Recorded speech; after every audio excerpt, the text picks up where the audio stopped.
एकलव्य विद्या संकुल।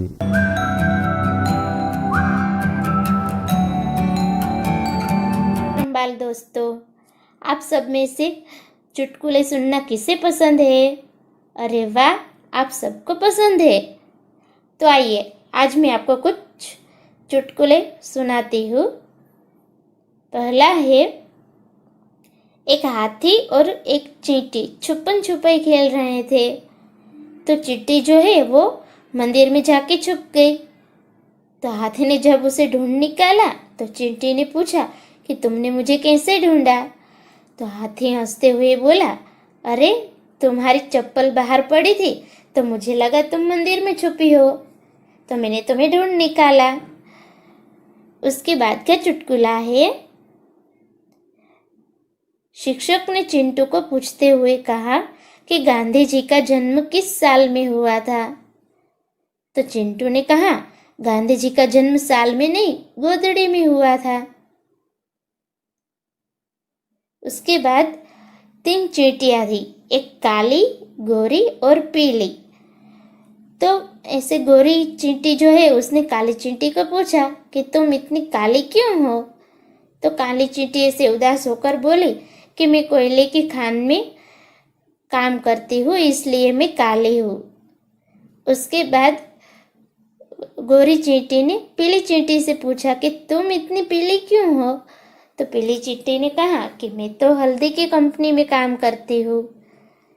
फिर काली और पीली दोनों चींटियों ने गोरी चींटी से पूछा कि तुम इतनी गोरी कैसे हो?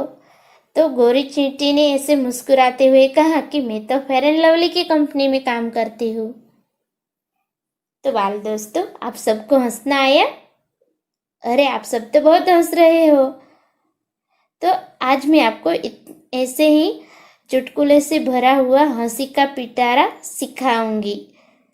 जो एक आपकी 6ठे नंबर की इकाई है हंसी का पिटारा, उसमें कई सारे चुटकुले हैं जिसे सुनकर आपको बहुत हंसना आएगा।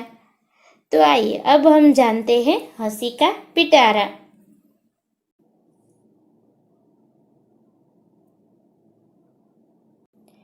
तो बाल दोस्तों, जीवन में हास्य का बहुत ही महत्व है। हास्य जीवन में दुख को भुलाकर नई उमंग भर देता है। हंसने से स्वास्थ्य अच्छा रहता है। तो बाल दोस्तों, जब हम हंसते हैं तो हमारी हंसी से दूसरों को भी हंसना आता है और इस तरह आपस में खुशियाँ भी हम बांटते रहते हैं। तो चुटकुला सुनकर जब हम हंसते हैं तो हम अपने जो दुख होते हैं, हमारे जो तनाव होते हैं, वो हम भूल जाते हैं और हंसने लगते हैं। तो इससे हमारा जो दिल है, हमारा दिमाग है, उस पर भी बहुत अच्छा असर होता है। तो आइए अब हम हंसी के पिटारे को देखते हैं।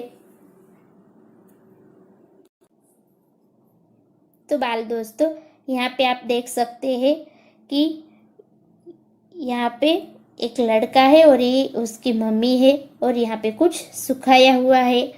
तो उसकी मम्मी उसे कुछ कह रही है। तो क्या कह रही है, चलिए हम देखते हैं। बेटा देखना, गेहूं सूख रहा है, कहीं गाय न खा जाए। तो बाल दोस्तों, उसकी मम्मी उस लड़के से कह रही है कि बेटा तुम यहाँ पे देखकर ध्यान रखो कि गेहूं सूख रहे हैं तो गाय आके खा न जाए, उसका तुम ध्यान रखना। उसके बाद क्या होता है, तो बाल दोस्तों यहाँ पे आप देख सकते हैं कि गधा गेहूं खा रहा है और उस लड़के की मम्मी गुस्से से उसको दिखा रही है। तो क्या कह रही है वो, अरे अरे गधा गेहूं खा रहा है और तुम उसे हटा नहीं रहे हो। तो उसकी मम्मी उसे डांट रही है कि ये गधा गेहूं खा रहा है और तुम उसे हटा क्यों नहीं रहे हो। तो उस लड़के ने क्या कहा, आपने तो गाय को हटाने को कहा था, यह तो गधा है। तो बाल दोस्तों, उस लड़के को ऐसा लगा कि मम्मी ने गाय को हटाने को कहा है, तो यहाँ पे कहाँ गाय खा रही है, तो गधा है, तो गधे को मैं क्यों हटाऊं। तो बाल दोस्तों, इस तरह हमें इसमें हंसी आए ऐसी परिस्थिति है कि मम्मी ने गाय को कहा, लेकिन लड़के ने क्या है कि सिर्फ गाय ही ध्यान में ली। उसे ऐसा लगा ही नहीं कि कोई भी जानवर हो उसे हमें गेहूं नहीं खाने देने चाहिए। तो इस तरह इस मूर्ख बच्चे ने गधे को गेहूं खाने दिए। अब आगे के चुटकुले देखते हैं। अब आगे के चुटकुले, दो दोस्त हिंदी व्याकरण की तैयारी कर रहे थे। तो बाल दोस्तों, जिस तरह आपके भी कुछ दोस्त होते हैं, उसी तरह यहाँ पे दो दोस्तों की बात है। तो ये दोनों दोस्त है वो हिंदी व्याकरण की तैयारी कर रहे हैं। तो पहले दोस्त ने कहा, दीपक मिठाई नहीं खाता, इसमें दीपक क्या है? तो दूसरे दोस्त ने कहा, मूर्ख। तो बाल दोस्तों, यहाँ पे पहले दोस्त ने कहा कि दीपक मिठाई नहीं खाता, इसमें दीपक क्या है? तो उसका अर्थ था कि दीपक नाम है या सर्वनाम है या फिर विशेषण है, क्या है? तो दूसरे दोस्त को ऐसा लगा कि दीपक मिठाई नहीं खाता तो वो मूर्ख है, क्योंकि मिठाई तो सबको खानी चाहिए। तो बाल दोस्तों, इस चुटकुले में दोनों दोस्त की जो अलग अलग सोच है उससे ऐसे हास्य उत्पन्न होता है और सबको हंसी आने लगती है इस बात से। उसके बाद का चुटकुला है मालिक नौकर से। तो मालिक नौकर से कहता है, तो कोई भी काम करने से पहले मुझे पूछ लिया कर। तो बाल दोस्तों, मालिक ने नौकर से क्या कहा कि तू कोई भी काम करे तो पहले मुझे पूछ लेना कि मैं ये काम किस तरह से करूं। तो थोड़ी देर बाद मालिक रसोई घर में बिल्ली दूध पी रही है, क्या मैं उसे भगा दूं? तो बाल दोस्तों, ये जो मूर्ख नौकर है वो थोड़ी देर बाद आया और अपने मालिक से बोलने लगा कि रसोई घर में बिल्ली आई है और दूध पी रही है, तो मैं उसे भगाऊं कि नहीं? तो बाल दोस्तों, यहाँ पे मालिक ने ऐसे कहा कि कुछ ऐसे जरूरी काम हो जिसमें नौकर को पता ना चले कि इसको कैसे किया जाए, उसे ही पूछने के लिए कहा था। तो यहाँ पे तो नौकर ने सब कुछ पूछ के करने लगा। बिल्ली तक को भगाने के लिए भी उसने पूछ लिया। तो जब तक वो मालिक से पूछने आया होगा तब तक तो बिल्ली कितना सारा दूध पी गई होगी। तो बाल दोस्तों, इस तरह मालिक ने जो समझाया और नौकर ने जो अलग तरह से समझा, उससे हास्य उत्पन्न होता है। अब आगे का चुटकुला। अब आगे एक आदमी दुकानदार के पास जाकर बोला। तो बाल दोस्तों, एक आदमी जो है वो दुकानदार के पास गया। तो उसने क्या बोला, जनाब कुत्ते का बिस्कुट मिलेगा? तो बाल दोस्तों, उस आदमी को कुत्ते का बिस्कुट चाहिए था। दुकानदार बोला, यही खाओगे या घर ले जाओगे? तो बाल दोस्तों, आदमी को तो कुत्ते के लिए बिस्कुट चाहिए था, तो वो भला यहाँ क्यों खाएगा? तो दुकानदार ने पूछा कि अगर यहाँ खाओगे तो पैक ना करूँ और घर ले जाना हो तो पैक कर दूँ, ऐसा उसका अर्थ होगा। तो बाल दोस्तों, यहाँ पे जिस तरह आदमी ने दुकानदार से पूछा और दुकानदार ने हड़बड़ी में ऐसे पूछ लिया कि यहीं खाना या घर ले जाना है, तो इसमें से भी हास्य उत्पन्न होता है और हमें हंसी आने लगती है। अब आगे का चुटकुला। रामू श्यामू को देखकर क्यों भी गधे को लेकर कहाँ जा रहा है? श्यामू, मूर्ख हो क्या? यह गधा नहीं कुत्ता है। रामू, मैं कुत्ते से ही पूछ रहा हूँ। तो बाल दोस्तों, यहाँ पे आप देख सकते हैं कि रामू जो है वो श्यामू को देखकर कह रहा है कि गधे को लेकर कहाँ जा रहे हो। फिर श्यामू कहता है कि तुम मूर्ख हो, ये गधा नहीं कुत्ता है। तो रामू बोला, कुत्ते से ही पूछ रहा हूँ। तो बाल दोस्तों, इसमें रामू सीधी तरह से श्यामू को गधा नहीं कह रहा है, लेकिन घुमा फिराकर वो गधा कह रहा है। तो बाल दोस्तों, इसमें से भी हास्य उत्पन्न होता है और हमें हंसी हमारी रोक नहीं पाते हम। तो इस तरह चुटकुले का आपको आनंद आया? अरे वाह! तो आप भी इस तरह नए नए चुटकुले ढूंढकर उन्हें अपने होमवर्क में लिखना। अब हम प्रश्नोत्तर की ओर आगे बढ़ते हैं। हाँ, तो बाल दोस्तों, अब हम प्रश्नोत्तर देखते हैं। निम्नलिखित शब्दों का विलोम शब्द ढूंढकर लिखिए। तो बाल दोस्तों, यहाँ पे जो शब्द दिए गए हैं उसके हमें यहाँ पर इसमें से विरुद्धार्थी शब्द यानी कि विलोम शब्द ढूंढकर लिखने हैं। तो यहाँ पे आप देख सकते हैं कि उदाहरण भी दिया गया है कि गलत, तो गलत का होगा सही। तो इस तरह हमें दूसरे जो शब्द हैं उन उसके विरुद्धार्थी शब्द यानी कि विलोम शब्द ढूंढने हैं। तो पहला है सूखा, तो सूखे का विरुद्धार्थी शब्द होगा गीला। सूखे का विरुद्धार्थी शब्द होगा गीला। उसके बाद है सुबह, तो सुबह का विरुद्धार्थी शब्द होगा शाम। सुबह का विरुद्धार्थी शब्द होगा शाम। उसके बाद दोस्त, तो दोस्त का विरुद्धार्थी शब्द होगा दुश्मन। दोस्त का विरुद्धार्थी शब्द होगा दुश्मन। उसके बाद का है दिन, तो दिन का विरुद्धार्थी शब्द होगा रात। दिन का विरुद्धार्थी शब्द होगा रात। अब आगे का देखते हैं मूर्ख, तो मूर्ख का विरुद्धार्थी शब्द होगा बुद्धिमान। मूर्ख का विरुद्धार्थी शब्द होगा बुद्धिमान। तो बाल दोस्तों, इस तरह आपने सभी शब्दों के विलोम शब्द ढूंढकर लिखे। तो आप भी कुछ शब्द ढूंढकर उसके विलोम शब्द यानी कि विरुद्धार्थी शब्द लिख सकते हैं। अब अगला प्रश्न, हाँ तो बाल दोस्तों, अब हम अगला प्रश्न देखते हैं। उपर्युक्त शब्दों पर आधारित वाक्य बनाइए। उपर्युक्त विलोम शब्दों पर आधारित वाक्य बनाइए। तो बाल दोस्तों, हमने जब पहले जो विलोम शब्द देखे ढूंढे उसके आधार पर हमें वाक्य बनाने हैं और हमें यहाँ पे उदाहरण भी दिया गया है। मैंने सोचा उत्तर सही होगा लेकिन वह गलत था। मैंने सोचा उत्तर सही होगा लेकिन वह गलत था। तो बाल दोस्तों, इस तरह हम भी दूसरे जो विलोम शब्द हमने ढूंढे हैं उससे हम वाक्य बनाएंगे। तो आइए पहला देखते हैं। पहला शब्द है सूखा और उसका विलोम शब्द है गीला। तो इसका वाक्य क्या होगा? तो इसका वाक्य होगा कि मुझे लगा पायजामा सूखा है पर वह गीला था। मुझे लगा पायजामा सूखा है पर वह गीला था।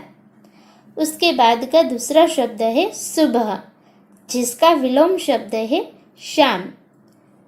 तो बाल दोस्तों, इसका वाक्य होगा वह सुबह को स्कूल गया और शाम को आया।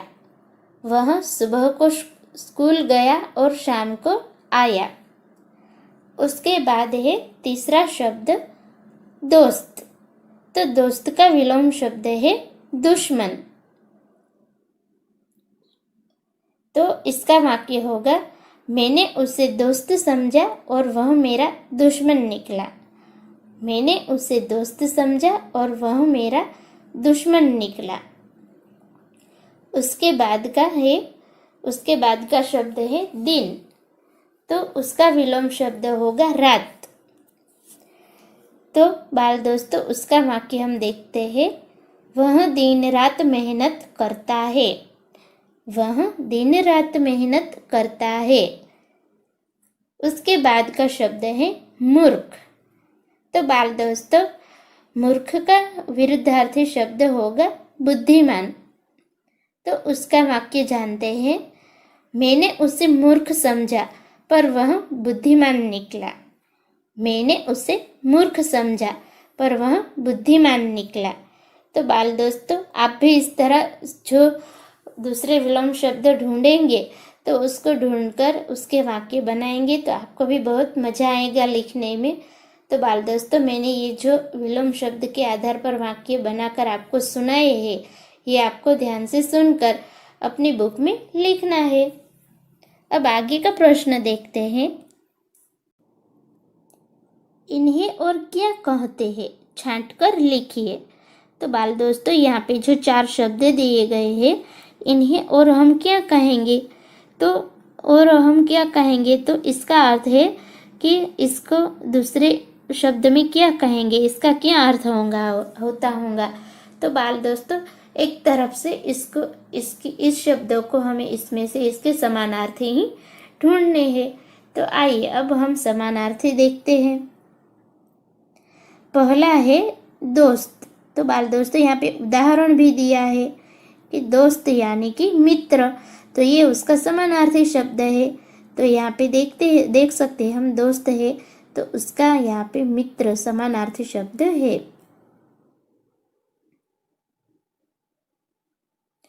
उसके बाद का है मूर्ख।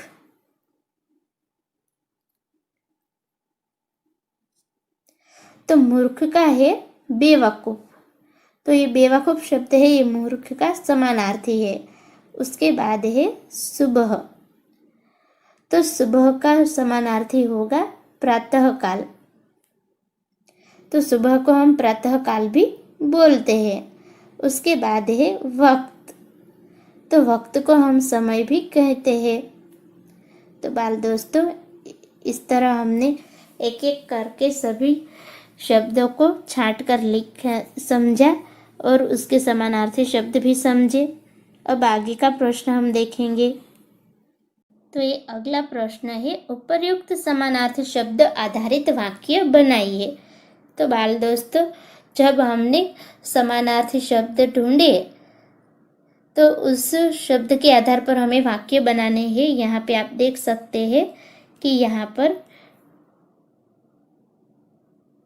ये उदाहरण भी दिए गए हैं। तो इन उदाहरण के आधार पर हम वाक्य बनाएंगे। तो आइए पहले उदाहरण के वाक्य पढ़ते हैं। राजा और कालिदास अच्छे दोस्त थे। तो दोस्त का समानार्थी है मित्र, तो उसका भी दूसरा वाक्य बनाया है, राजा और कालिदास अच्छे मित्र थे। तो बाल दोस्तों दूसरे जो शब्द है उसके मैं वाक्य बोलूंगी और आप सब ध्यान से सुनना और अपनी नोटबुक में होमवर्क में लिखना। तो बाल दोस्तों दोस्त का जैसे मित्र हुआ वैसे ही मूर्ख का होता है बेवकूफ। तो चलिए इसका वाक्य मैं बोलती हूँ और आप ध्यान से सुनना। वह बच्चा तो बड़ा मूर्ख है। वह बच्चा तो बड़ा मूर्ख है। तो मूर्ख का समानार्थी होगा बेवकूफ, तो उससे भी एक वाक्य हम बनाएंगे। वह बच्चा तो बड़ा बेवकूफ है। वह बच्चा तो बड़ा बेवकूफ है।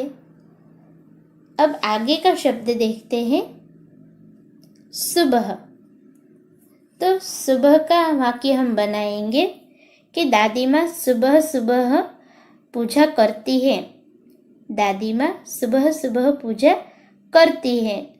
तो बाल दोस्तों सुबह का समानार्थी होगा प्रातः काल। तो प्रातः काल का भी हम एक वाक्य बनाएंगे। दादी माँ प्रातः काल को पूजा करती है। दादी माँ प्रातः काल को पूजा करती है। उसके बाद का समानार्थी शब्द हम देखेंगे वक्त। तो वक्त का वाक्य हम बनाएंगे कि तुम वक्त पे पहुंच जाना। तुम वक्त पे पहुंच जाना। तो बाल दोस्तों वक्त का समानार्थी शब्द होता है समय। तो हम समय से भी एक वाक्य बनाएंगे, तुम समय से पहुंच जाना। तुम समय से पहुंच जाना। तो बाल दोस्तों इस तरह हमने सभी प्रश्नोत्तर को देखा, समझा और सीखा और सभी चुटकुलों को भी ध्यान से सुना और बहुत हंसी भी आई हम सबको। तो ये जो मैंने आपको प्रश्नोत्तर करवाए हैं ये आपको अपने होमवर्क में करने हैं। वंदे मातरम।